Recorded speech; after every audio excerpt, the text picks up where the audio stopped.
Yan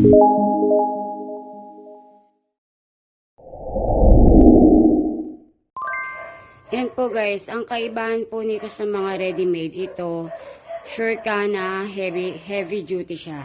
Ayan, dahil yung pagkakaweld ng mga flat bar niya is pang heavy duty po.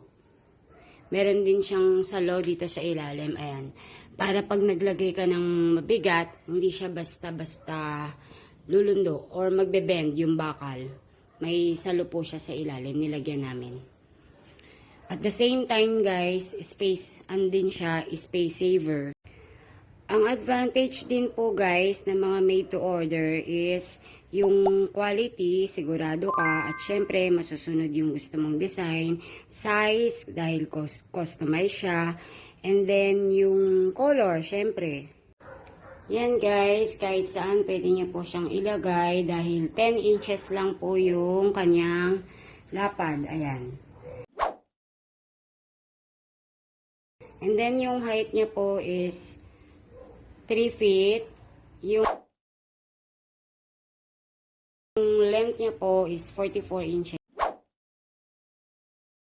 Kahit ano pwede mo ilagay dyan.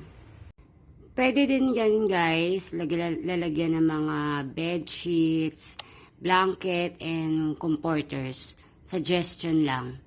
Pwede din mga groceries and stocks. Food storage. Yan po guys, pwede din po siyang maging shoe rack. Sa ibabaw naman yung mga slippers. Pwede pong ilagay sa malapit po sa pinto. Pwede din bumili ng box na ganyan, no. Nabibili yan sa Shopee. Yan po guys. The best po siya talaga sa storage. Yan, lalagyanan po ng mga anik-anik, abubot, para organize po siyang tingnan. Yan, pwede din po siya sa dirty kitchen. Yan, lalagyan ng mga rice cooker, oven. Perfect siya sa succulent plants. Ganda niya.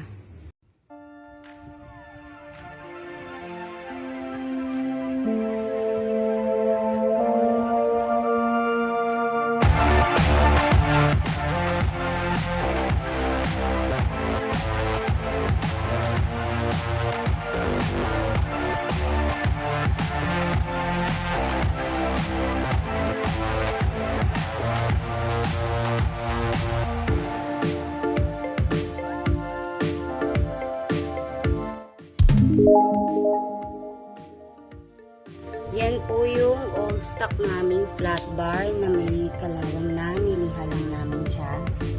Yan.